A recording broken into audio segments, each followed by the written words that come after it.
Hello, everyone, and welcome to another episode of Comic Book Cove. I'm Tom Morris. And I'm Josh Olderbaum. And, of course, this is a place where we come and discuss, have an overview, and talk about everything fun comic books. Mm-hmm. And, Josh, this week you brought a few figurines and displays to kind of liven up the place. Yeah, representing some of the same characters we're going to be talking about in some of these issues. That's true. Mm-hmm. I asked Josh, I said, Josh, can you come bring some stuff in? And he said, sure. Comes with a nice big box full of, gives us a little bit more variety as we keep on going with the content and the overall look of the show. And in this week of Comic Book Cove, or I should say this episode, because we are now going to twice a week. An episode on Wednesday at 5 o'clock and an episode at Friday at 9 o'clock. That means, because there's so many comic books, we need to talk comic books more often. I don't know if we'll be able to read everything at once, but we're going to try. And I think we've done a pretty good job of it so far. Any thoughts on this week's issues that we discussed or getting ready to? Well, a couple nice conclusions for a few, and we've also had some good launch points. Yes. For some new story arcs, too, with some new characters that we know from the past. That's true. So in this episode of Comic Book Cove, we're going to discuss the following titles. Harley Quinn number 3, Green Arrow number 4, Nightwing number 4, Batman Beyond number 16, and Batman number 6. And as always, spoilers ahead. Harley Quinn number 3, Going for Takeout. Well, Harley Quinn is, you either, right now 3 issues in, it's goofy. Mm-hmm. That's the best word I can say for it. Mm-hmm. It's goofy. It was to me, I'm sure they're going somewhere with it, but it was all over the place. Yeah. It does make me wonder that since the alien zombie hot dog invasion was taken care of in just 3 issues, Yeah. it seems like that was more just the setup for the tone of things to come. Right. I had actually thought that the way that they were doing this was all these little pieces were trying to keep itself together, so that's why the zombies kept in a radius zone. And then all of a sudden we're out to a planet far, far away, and we see the mom and dad saying, well, the son took the car and he went out cruising galaxies. Well, he's not supposed to. We better go look for him. And so they take their vehicle, spaceship, and they just they get to Earth and saying, well, we're not supposed to go to Earth until another 6 billion cycles when humanity catches up, or the dominant life form catches up. And they find out that their sun is in little pieces, so they take their tractor beam and they get all the pieces out of the zombies and they start to put them back together, for a better word. Yeah. Nah, I was not expecting that to happen. Mm-hmm. I mean, when they introduced the mom and the dad, I was sort of expecting maybe Alien Armada comes because, Yep. kid got slaughtered. But Exactly. no, hey, that worked out surprisingly well. And I mean, essentially, the kid's going to be fine.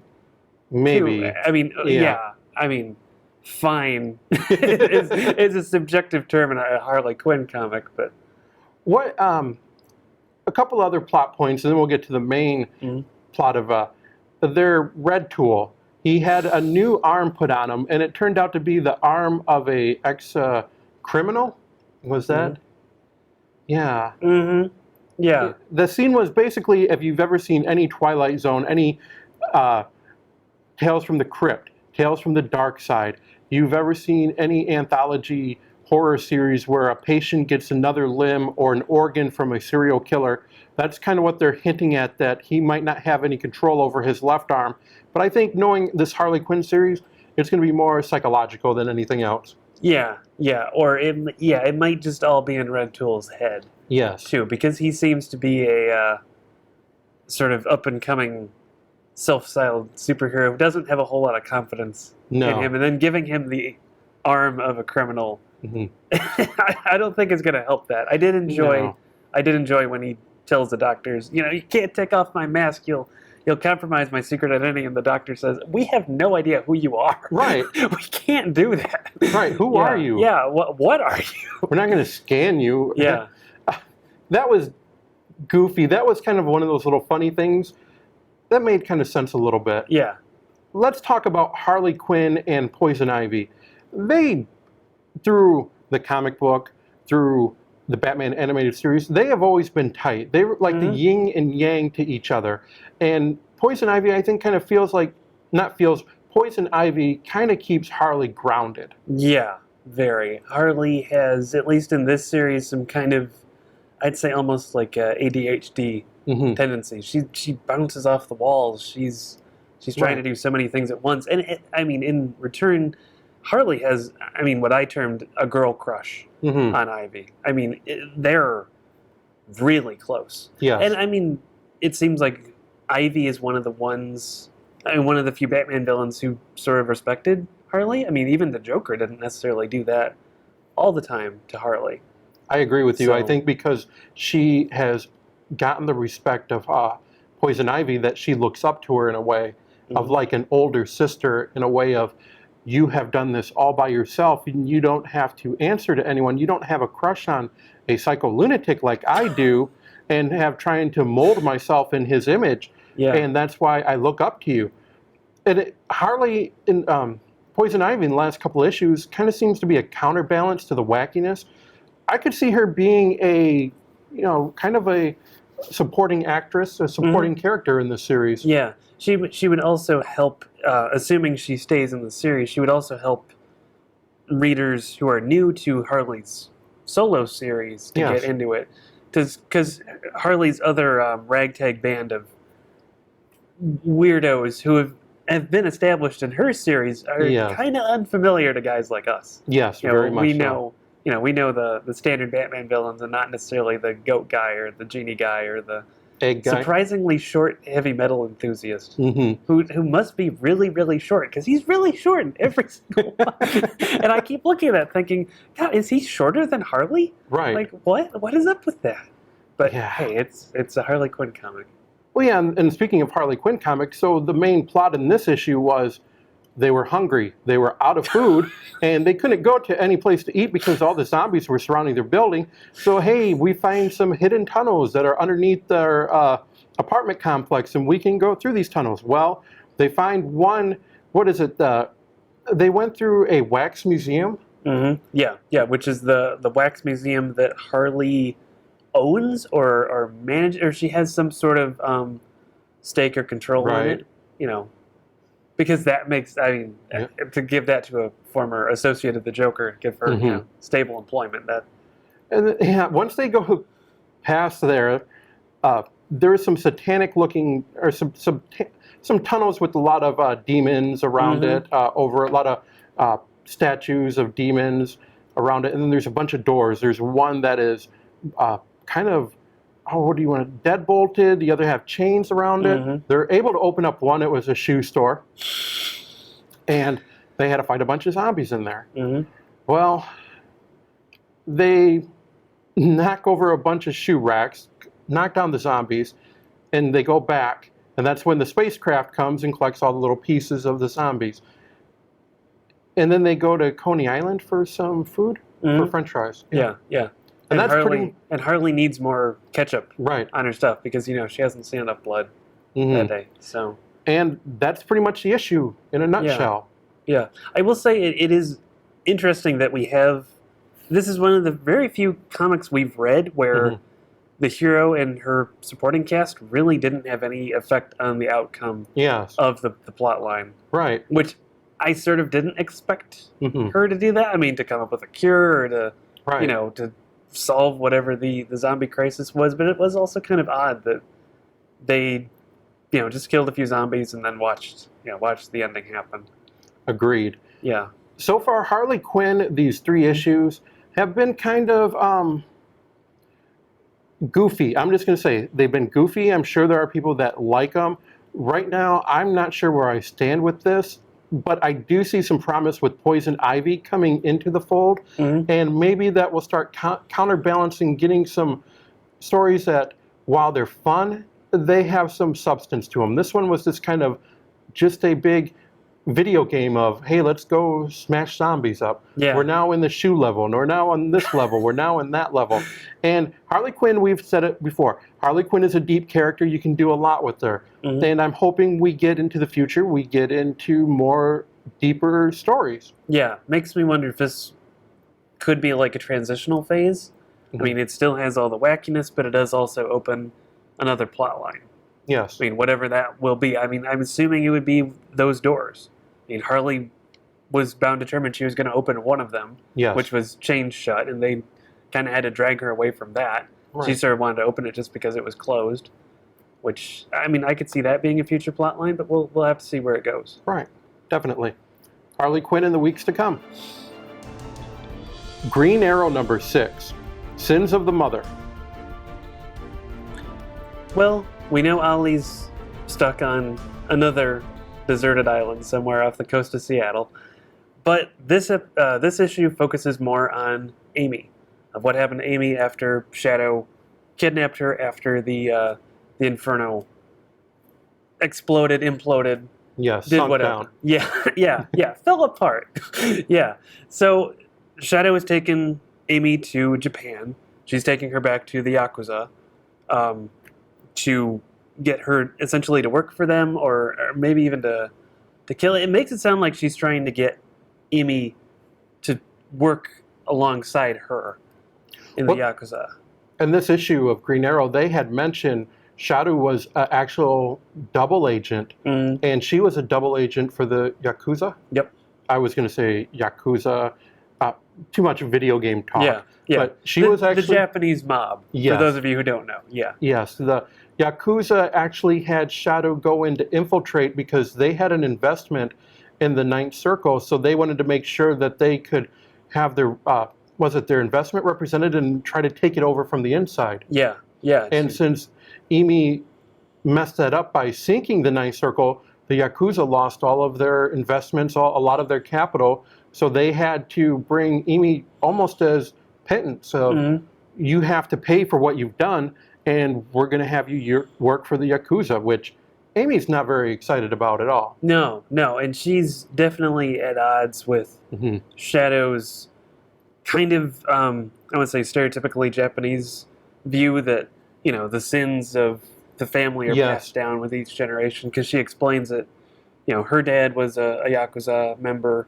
He ended up failing at some task. He had to commit suicide, and that failure was passed down on to her. Okay. So she's trying to come out of that hole that she feels her family has dug for her. And Amy, who isn't so much invested in that sort of tradition, doesn't want to be a part of that. Right. I don't blame her. And it does make me wonder if they can come back together at some point. Right.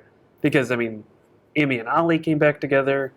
Can Shadow and Amy come back together? This issue also had a lot of a couple flashbacks with the storyline I think that we're going to see in the future, a Clock King, which kind of reminded me of, it wasn't the Clock King, the older one that we're seeing in Deathstroke. We're seeing a different Clock King who is giving students these watches with the Clock King insignia. Yep. And something very unique about these watches, because the students are talking about they always need to be wound up. Yeah.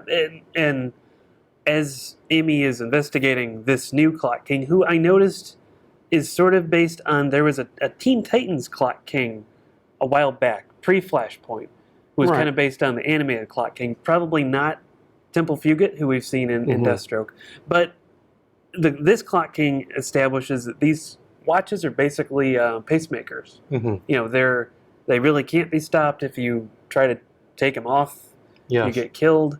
And to pay for having them be rewound, to get, I guess, more life. I mean, you're on the clock, essentially. Basically, yeah. Yeah, he's been making these kids go out and commit crimes. And, of course, when Amy gets hers to kind of infiltrate this group, she has to get wound at some point. Yep. And it's kind of implied that her cost was getting Ollie a wristwatch, because it shows Ollie hugging her after she, gets rewound, and Ollie has the watch on.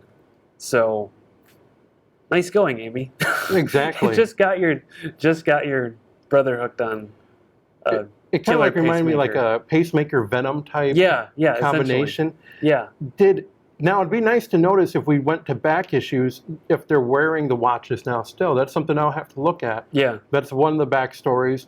Going forward in this story was Amy didn't really want to do any sacrificing or any penance for her mother and for the Yakuza, so she kind of hits her upside the head with something and runs away, runs downtown. Yeah, throws the embers in her face from that little the altar thing she was at, the Hachiman shrine. Okay. And then she goes downtown. Where does she go downtown to? She sneaks into a karaoke bar that is a front for underground fighting. Nice. Yeah, only in Japan. Yeah. That seriously sounds like something out of Street Fighter or something. It does. I would expect. Yeah. So she gets essentially the guy who Shadow works for, a guy by the name of Oyabun, which is, I looked it up online. That's just kind of a generic term for a Yakuza superior. Okay. It's sort of like the Grand Master of the Yakuza. Okay. So it's not his name, it's just a title. All right. But Amy is trying to track down this Oyabun that Shadow works for. Supposedly he frequents this tournament spot, so she ends up fighting one of the fighters and ends up getting held at gunpoint. Yes. At the end. Because they know who she is. Yeah. I couldn't imagine she's very well trained, so you know that her style is going to be recognizable to anyone in the Yakuza organization that's looking for her or know Shadow and knows that she has a daughter. Yeah. She just especially knows. when they're archers. Right, exactly. Come on. Yeah.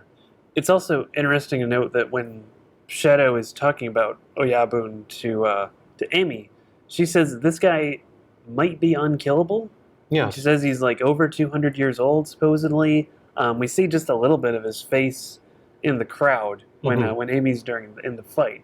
We see he has a mustache. I mean, just a little bit of facial hair. So it makes me wonder. I mean, if he's someone from Green Arrow comics in the past or any other DC comic, or if he's really going to be kind of established as a new supervillain. Because it sounds like he might have some powers to him for that kind of longevity, if it's even real. Where do you think these next issues of Green Arrow go from here? It'll be interesting to see. I don't think they're done with the flashback story arc. I mean, I'm not. It seems like even if they still had the watches, they'd still have to get rewound every now and then. Right. And that wouldn't have been possible during the whole Ninth Circle thing if they're if Amy's constantly getting yanked around by one criminal organization and the other. So it seems kind of like we're going to get the parallel plot line of what how she's handling herself in Japan, and then also the conclusion to the flashback story arc. Yeah, great. So that'll be interesting. And I'm kind of thinking Shadow's probably going to bail her out of the situation she's in right now. I would think so. Just like Josh said, I think Green Arrow is going to go with the Imiko storyline present, and we're going to get the flashback. And then I think once they wrap that one up, we'll see what happens to Green Arrow on, as you called it, Oliver Island? Oliver's Island, yeah. Oliver's Island. Holy cow, that guy just needs to avoid the water. Exactly. At all costs. I mean, if it involves water, he just needs to call Aquaman and say, okay, you deal with this. I'm not risking getting stuck on another island again. Yeah. Exactly. And we're going to take our first break, and when we come back, we are going to discuss Nightwing number 4 and Batman Beyond number 16. We'll be back in just a moment.